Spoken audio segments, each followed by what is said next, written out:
When President Recep Tayyip Erdogan's critics and supporters call him Sultan, it's not just a nickname. New constitutional reforms kicked in with Erdogan's recent re-election, setting him up for one-man rule. The power grab comes as an ongoing purge has left thousands of his opponents in jail, and an increasingly aggressive foreign policy position has tested traditional alliances. Now, many are wondering just how Erdogan's new term will play out. Bu seçimin galibi demokrasidir. Milli iradedir. Milletimizin bizatihi kendisidir. Erdogan wasn't always so polarizing. When he took over as Istanbul's mayor in 1994, some worried that his roots in political Islam would dictate how he served as mayor. But he mostly avoided imposing religion on public life. That is, except for an alcohol ban in city-owned cafes. Erdogan served a stint in prison and was temporarily banned from politics for reading out a poem believed to be pro-militant Islam at a rally. But he returned with a vengeance, riding a wave of popular discontent with the country's military and secular elites. He promised modernization and delivered with massive infrastructure projects.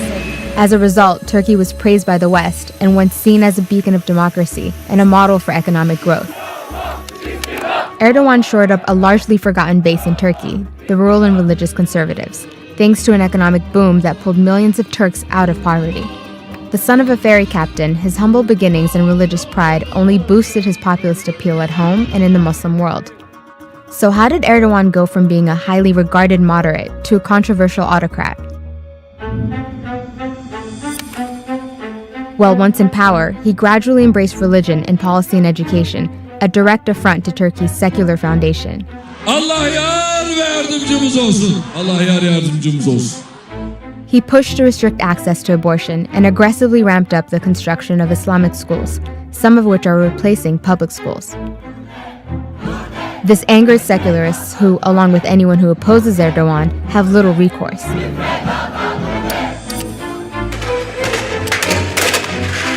In 2013, violent police crackdowns on peaceful protesters in Istanbul's Gezi Park sent the message dissent would not be tolerated. Insulting the president could mean spending up to 4 years behind bars. In 2016, Erdogan's presidency nearly came to a head in what was the bloodiest coup attempt in Turkey's political history. But the coup failed, as civilians took to the streets to stop the military. Instead of weakening Erdogan, the coup ushered in a new stage of his autocratic rule. What's followed has been a massive purge of his political opposition.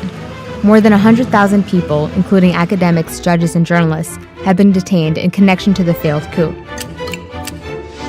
Erdogan has even pressured foreign governments to arrest individuals allegedly linked to the coup.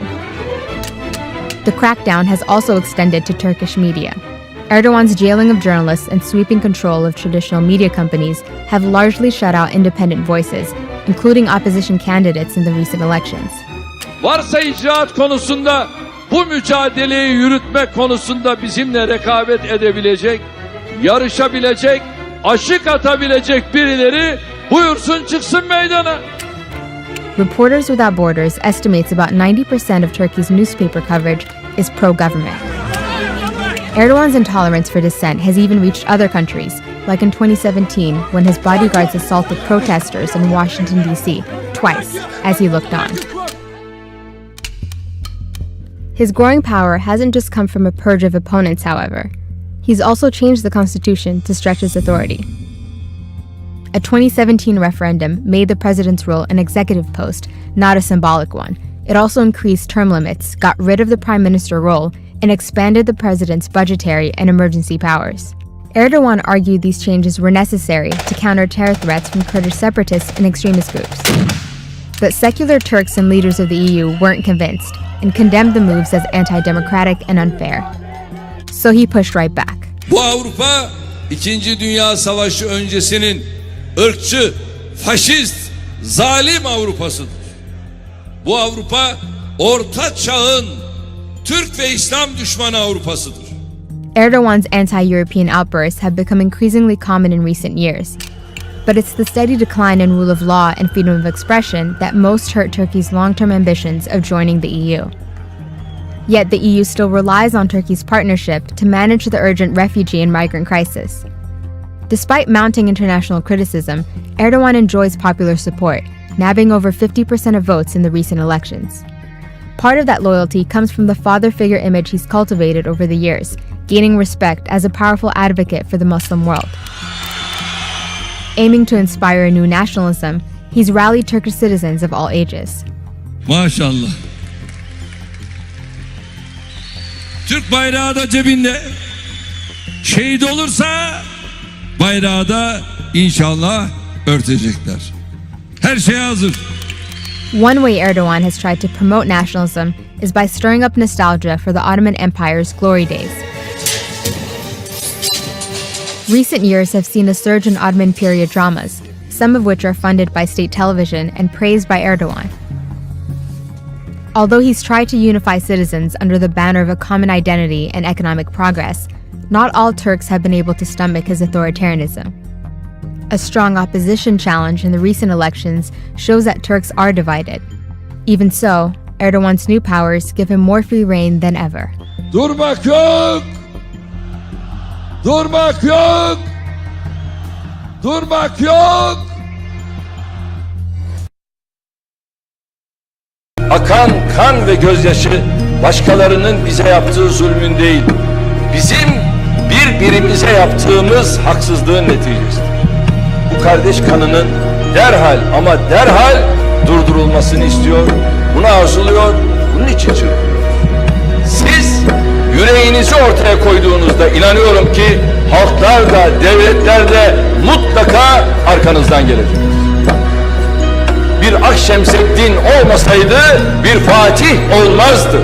Bunu görmemiz lazım. Sizlerin samimi çaba ve dualarıyla inşallah mahcus talihimiz değişecek. Buna inanıyorum.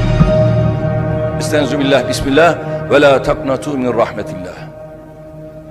Allah'ın rahmetinden biz ümidimizi kesmedik, kesmiyoruz.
Country where lots of girls get named Istanbul and boys Erdogan. It's got the largest Turkish embassy in the world, is filled with Turkish hospitals and schools, and many of its people adore Turkey. Some can even speak Turkish. But this country isn't one of Turkey's neighbours or even in the same region. That's right, Somalia. Erdogan became the first non-African leader to visit Somalia in 2 decades. Bu kardeşliğimizin bir gereğiydi. Bunu yapmanın memnuniyeti içerisindeyiz. After that, Turkish investment went full speed. Ankara started rebuilding the airport, paving roads, building schools and hospitals. Turkish Airlines became the first international carrier to fly to Somalia in more than 2 decades. And Turkish development agency TİKA and the Turkish Red Crescent, along with other NGOs and organizations, began large-scale construction, waste collection and water treatment projects. Turkish Airlines has also helped carry tons of aid during the recent famine. In just 6 years, Turkey became Somalia's 5th biggest source of imports and has provided more than $1 billion in aid. The bilateral trade went from $6 million to $72 million in 5 years. And while Turkey is building schools within Somalia, it's also providing thousands of Somali students with scholarships to study in Turkey. Meanwhile, many Turkish aid workers and professionals travel to Somalia to contribute to development, despite frequent Al-Shabaab attacks, especially in the capital. Turkey just recently opened its largest overseas military training facility in Mogadishu, where they can train more than 1,500 Somali troops at a time. And the investment is paying off. Turkey has earned the appreciation of Somalis who see Turkish support and aid all around them. They watch Turkish soap operas and buy Turkish products, and while Turkish officials express that it's out of humanitarian duty that they're helping rebuild Somalia, it's a win-win for both sides. Somalia is providing Turkey with a new market in a place mostly untouched by other investors, where it can enjoy its first mover advantage.